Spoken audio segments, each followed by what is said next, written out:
তো সংগঠন সবাই ঠিকমতো বোঝার ক্ষমতাও থাকে না। সংগঠনের সঙ্গে জড়িত থাকলে সংগঠন করার যে অভিজ্ঞতা, সেই জায়গায়ও একটা বিরাট সমস্যা হয়।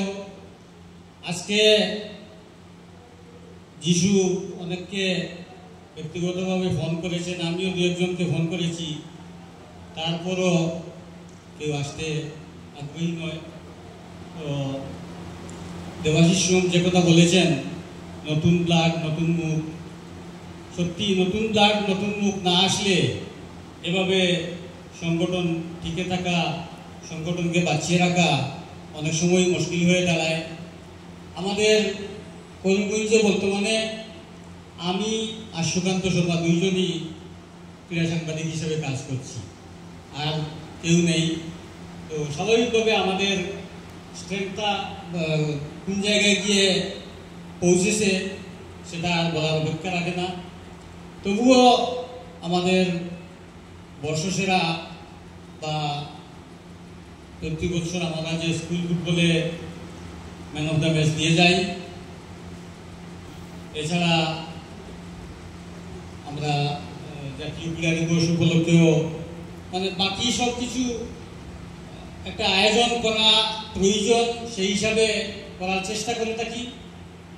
এর চেয়ে বেশি কিছু করা সম্ভব হয় না, কারণ আমাদের কর্মী সংখ্যা বা যারা আছে, আগে ছিল অনেকের নানা ব্যস্ততা বেড়েছে। যেমন আজকে অরূপদা বলেছেন একটা প্রেস মিট আছে, একটা মিটিং আছে, দুইটা অ্যাটেন্ড করতে হবে, তাই আসা সম্ভব নয়। তো এইভাবে সনুদা তো আপনারা জানেন ক্রীড়া ভারতের সঙ্গে জড়িত, তো আরও বড় দায়িত্ব। এছাড়া শুভব্রত দাস পত্রিকা ছেড়েছেন নিজের পারিবারিক সমস্যার জন্য। তো তবুও আমরা ক্রিকেট টেস্ট করার জন্য যে সভা আহ্বান করেছিলাম, সেখানে 13-14 জনের মতো আমাদের কর্মকর্তা উপস্থিত হয়েছিলেন, সবাই একমত ছিলেন। তো আমরা ডিএসএ সচিবের সঙ্গে যোগাযোগ করলাম। প্রাথমিকভাবে সচিব আমাদেরকে 2 দিন সময় দিতে পারবেন বললেন। তারপর আমরা যখন পিড়াপিড়ি করলাম তখন বললেন আরো 1 দিন দেওয়া যাবে। তারপর এই 3 দিনেও আমাদের ক্রিকেট টেস্ট সম্ভব হবে না, এটা একটা সমস্যা হয়ে গেল। তো আসলে করিমগঞ্জে মাঠের যে সমস্যা, সেটা নতুন কিছু নয়, দীর্ঘদিনের সমস্যা। কালকেই মাঠে বসে বসে আমি ফুটবল সচিবের সঙ্গে আলোচনা করছি যে বৃষ্টি হচ্ছে, একদিকে ফুটবল চলছে, যে কোনো টিম প্রতিবাদ করছে না, বল গোলের মধ্যে বেশি যাচ্ছে, কিন্তু কোনো টিম কথা বলছে না। কারণ এই অবস্থা যদি তারা প্রতিবাদ করে, ম্যাচ বন্ধ হয়, টুর্নামেন্ট বন্ধ থাকে, কারণ বিকল্প কোনো মাঠ নেই। তার মধ্যে 15 আগস্টের জন্য ইতিমধ্যে যোগাযোগ হয়ে গেছে। মোটামুটি 31 আগস্ট পর্যন্ত মনে হয় না করিমগঞ্জে আর কোনো খেলাধুলা সম্ভব হবে।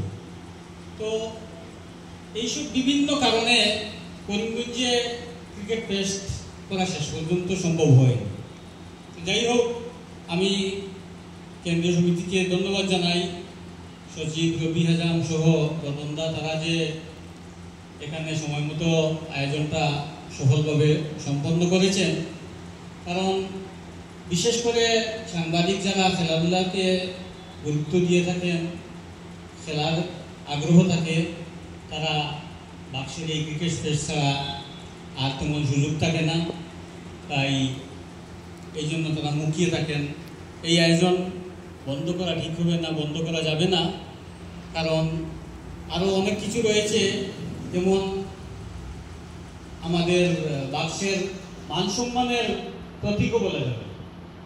বন্ধ যদি হয়, একবার না হলে অনেক প্রশ্ন, অনেক কথা শুনতে হবে, অনেক কথা অনেকে বলবে। তো তাই এটা একটা বিরাট সমস্যা। আর আমাদের অনুষ্ঠান আয়োজন করার ক্ষেত্রে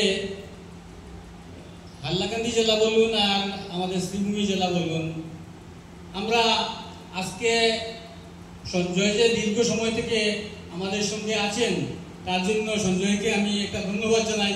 কারণ আমাদের বর্ষসেরা অনুষ্ঠানে অনেকের সঙ্গে সঞ্জয় উপস্থিত হতে পারেননি। এই প্রোগ্রাম ছিল, শেষে সঞ্জয় বলেছেন আমাকে এই প্রোগ্রামে 2টি লাইভ করতে হয়েছে আমাকে। তো এইসব থাকবে, আর এইসবের সঙ্গে ফাঁক বের করে অংশগ্রহণ করতে হবে। কিন্তু কর্মী সংখ্যা কম থাকলে এইসব বড় সমস্যা হয়ে যায়। তা আমাদের করিমগঞ্জে শ্রীভূমিতে কর্মী সংখ্যার জন্য এটা একটা বড় বাধা হয়ে দাঁড়িয়েছে। তবুও যতদিন থাকবো চেষ্টা করে যাব বাক্সের বিভিন্ন কর্মযোগ্য কীভাবে সবাই মিলে চালিয়ে নিয়ে যাওয়া যায়, এই বলে আমি আমার বক্তব্য এখানে শেষ করছি। জাকির হোসেন, ভাইস প্রেসিডেন্ট বাক্স।